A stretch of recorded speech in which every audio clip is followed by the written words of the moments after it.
My name is Jose Hela. I was born and bred here in Harare, in Highfield. That's where I grew up and went to school there. Then I went to boarding school in Marondera at a school called Wadilaf. Then my later years, I was married to Arthur Hela, and we used to live here in Harare. When it was time for his retirement, he decided that we go and live on the farm. And as a tobacco farmer, he wanted to do farming, so we moved to the farm. And he promised me that he would teach me all about farming, because I was working here in Harare all my life. All what I did was I used to do secretarial work and being a personal assistant in most of the companies that I worked for. Then I had to resign and join my husband, that we go together to the farm. As we started on the farm, it was only 7 months later, then my husband passed on and I was left on the farm. I hadn't learned much then for me to do farming, but by God's grace, He helped me. I had to go forward in my life so that I could also do farming and do horticulture to survive. My children were all grown up. I had 2 children, a daughter and a son, but they had their own families then. So I started living on the farm on my own. I did chickens, I did horticulture. Then my son came to help me so that he would also continue in the tobacco farming. But life wasn't easy then because my partner had gone. But I thank God that God is really faithful. He knows about the future. He gave me courage. I started growing onions, tomatoes, and didn't even know that I would grow so much that I could even bring to the market. God is just wonderful. This month, as it is Women's Month, I'm so happy that I can also encourage some other women. Because once you become a widow, you think that's the end of life. But no, God doesn't see it as the end of life. You'll be going into a new season where you really have to make up your mind and find who you are yourself. What do you want in your life? Because there's nobody there, you are all on your own. Being a widow, I learned a lot, and knowing that I myself could do such things on my own, it was just by God's grace.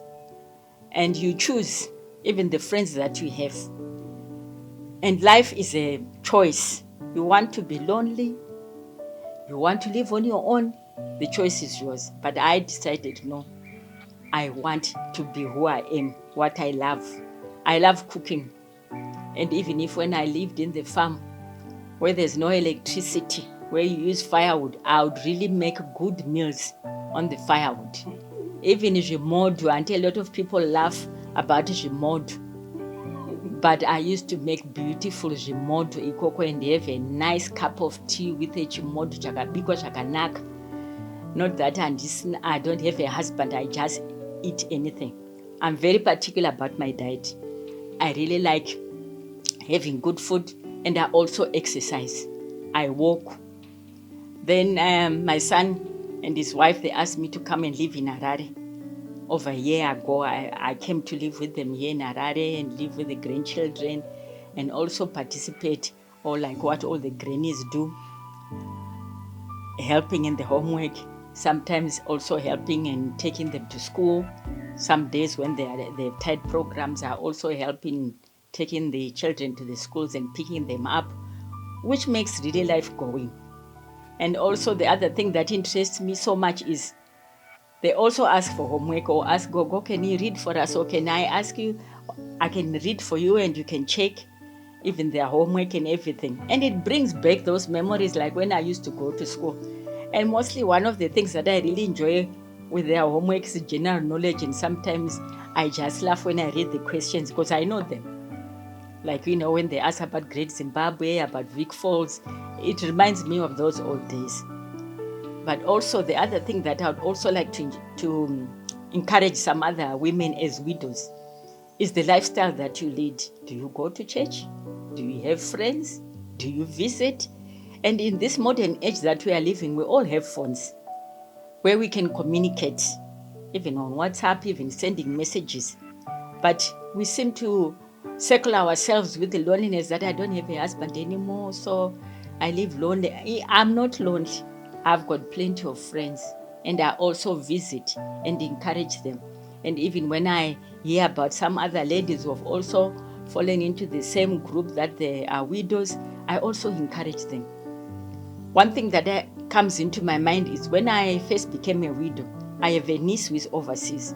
She sent me a message to say, Auntie, you are not the only widow in this world.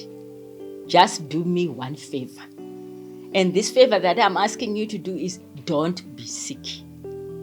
Don't have blood pressure or diabetes because you are so worried that your partner has left you.